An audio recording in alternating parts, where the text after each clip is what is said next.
তো গাইজ অনেকটা বড় কিন্তু আমাদের সর্বনাশ হয়ে গেল, কেননা আমাদের কলা গাছটা কিন্তু পড়ে গিয়েছে। তো তোমাদের সেই কলা গাছটা দেখাচ্ছি। আর আমি এই যে কাঁচি নিয়ে যাচ্ছি কলা গাছটা কেটে দিতে। তো দেখো এই তো আমাদের কলা গাছ, তো সেখানে কিন্তু একটা কলার কাঁদি দিয়েছিল।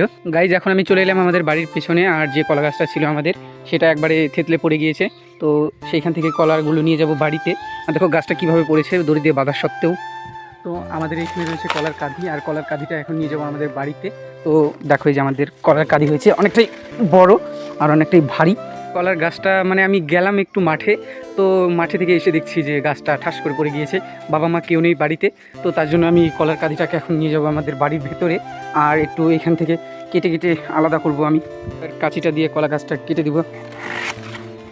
তো গাইজ আমি এখন কলা গাছটা কেটে দিলাম। এই যে দেখতে পাচ্ছ কলা গাছটা কেটে দিয়েছি, আর এগুলো আমি ফেলে দেবো এখন সারের গাদিতে। ওইখানে আমাদের সারের গাদি রয়েছে, চলো ফেলা যাক। তো দেখো মোটামুটি অনেকটাই বড় হয়েছে আর দেখতেও খুব সুন্দর লাগছে। তো গাছটা লাগিয়েছিলাম আমি, মা খুঁড়ে দিয়েছিল মাটি, গাছও এনে দিয়েছিল, শুধু আমি গাছটা লাগিয়েছিলাম। আজকের ভিডিও এটুকুনি, দেখা হচ্ছে নেক্সট ভিডিওতে। টাটা।